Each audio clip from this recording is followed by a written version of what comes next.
ভোগৰ উৎসৱ হেপাহৰ ভোগালীক আদৰাৰ ব্যাপক প্ৰস্তুতি চলিছে ৰাজ্যৰ প্ৰতিটো প্ৰান্তত। চৌদিশে যেন ভেলাঘৰ সাজি উলিওৱাৰ এক অঘোষিত প্ৰতিযোগিতা চলিছে। এনে প্ৰতিযোগিতাত পিছ পৰি থকা নাই গোৱালপাৰাৰ লক্ষীপুৰবাসীয়েও। অসম মেঘালয়ৰ সীমান্তৱৰ্তী অঞ্চল লক্ষীপুৰৰ হাটগাঁৱত গৰু গাড়ীৰ আৰ্হিত নিৰ্মাণ কৰা হৈছে ভেলাঘৰ। এইবেলি গৰু গাড়ী আৰ্হিৰে এনেদৰে সাজি উলিয়াইছে এক ব্যতিক্ৰমী ভেলাঘৰ।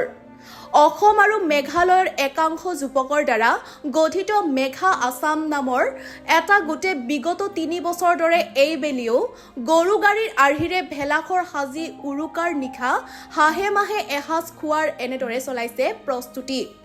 অসম মেঘালয় সীমান্তৱৰ্তী অঞ্চলৰ এই মেঘা আছাম গ্ৰুপটোৱে সমগ্ৰ অসমবাসীকে সম্প্ৰীতিৰ এক সমন্বয়ৰ বাৰ্তা দিব বিচাৰিছে।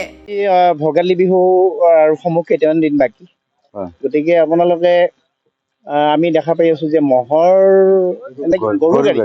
গৰু গাড়ীৰ আকৃতি মেজি ঘৰ সাজিছে। আপোনালোকৰ প্ৰস্তুতি কেনেকুৱা? এইবাৰ প্ৰস্তুতি মানে আমি মোটামুটি আজি ৩ বছৰৰ পৰাই আমি ভোগালী বিহুৰ আগত গাঁৱত পাতিছিলো। পিছত আমি এটা বিশেষ এটা লৈছিলো আৰু কি প্ৰগ্ৰাম ললো, যেনেকে অসম মেঘালয় সীমান্তৱৰ্তী অঞ্চল, সেইকাৰণে অসম মেঘালয় মিলি আজি ৩ বছৰৰ পৰা এটা গ্ৰুপ বনোৱা হ'ল, মেঘাচাম বুলি নাম দিলো। তাৰমানে সমন্বয়ৰ সৃষ্টি হ'ব, যিখিনি অসমীয়া সমাজ আছে অসম মেঘালয়ত সেইখিনিক লৈ মেঘাচাম গ্ৰুপে আজি ৩ বছৰৰ পৰা এটা প্ৰচেষ্টা লৈছে ভোগালী বিহুত। তাৰমানে আমি গাঁৱত যেনেকৈ কৰিছিলো ঠিক তেনেকৈ আমি গ্ৰুপে গোটেইখিনি মিলিয়ে আমি একেলগে কৰিম বুলি এটা প্ৰস্তুতি লৈ আমি ৩ বছৰৰ পৰা আৰম্ভ কৰিছো। প্ৰথম বছৰ যিহেতু চাইছে ড্ৰেগন বনাইছিলো, দ্বিতীয় বছৰ যোৱাবাৰ আমি ঢোল বেপাৰ জাপি বনাইছিলো, এতিয়া অসমীয়া চানেকি হিচাপে। এইবাৰ আকৌ মিটিঙত হ'ল কি যে নহয়, বস্তুবিলাক অলপ পৰ্যায়ক্ৰমে বেলেগ কৰিব লাগে। যিবিলাক বস্তু সমাজৰ পৰা আমাৰ ওতঃপ্ৰোতভাৱে জড়িত হৈ আছিল, যিখন গৰু গাড়ী আমাৰ কৃষক সমাজতে হওক বা আমাৰ গাঁৱলীয়া যিকোনো মানুহৰ ক্ষেত্ৰতে হওক, গৰু গাড়ী খুব নিত্য প্ৰয়োজনীয় এটা বস্তু হৈ আছিল আগতে। বিয়া বাৰুৰ পৰা আৰম্ভ কৰি খেতি কৰ্মলৈকে কি হৈছিল, সেইভাৱে সেইখন বস্তু এতিয়া হেৰাই গৈছে, আমি গাঁৱত দেখা নাপাওঁ।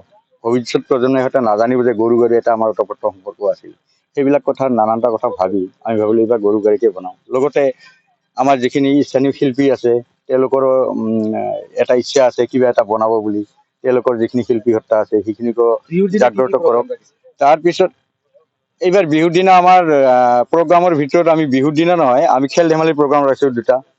আৰু উৰুকাৰ দিনা আমি যেনেকৈ অসমীয়া সমাজে খানা খাওঁ, ইয়াত এটা ভোজ হ'ব উৰুকাৰ দিনা সন্ধিয়া। গাঁৱলীয়া কিছু মানুহক মুখিয়াল মানুহক মাতিম, তথা আমাৰ গ্ৰুপৰ মানুহখিনি মিলি এটা ভোজ কৰিম।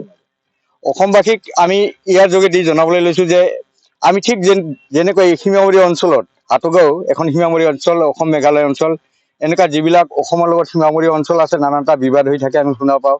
সেই হিচাপে দুয়োপক্ষই মিলি এনে এটা কৰি গ্ৰুপ বনাওক, যিবিলাকে এই ফেষ্টিভেল বিলাকত যেনেকে বিহু উৎসৱে হওক বা কোনো অন্য উৎসৱক সেই উৎসৱত একেলগে মিলি যাতে এটা সমন্বয়ৰ এটা ভাৱ কৰিয়ে আনে, তাৰ বাবে সকলো অসমবাসীলৈ আহ্বান জনাইছো আমাৰ এইখন ভেলাঘৰথলীৰ পৰাই। লক্ষীপুৰৰ পৰা আকৰামুল হকৰ প্ৰতিবেদন, এনি ভাৰত 24।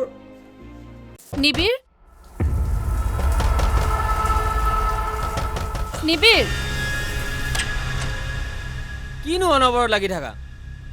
ক'তনো লাগি আছো? ইমান সময় হ'ল বাথৰুমতে সোমাই আছ। তোৰ আজিকালি কি হৈছে বাবা? কথা এটাও ভালকে নাপাত।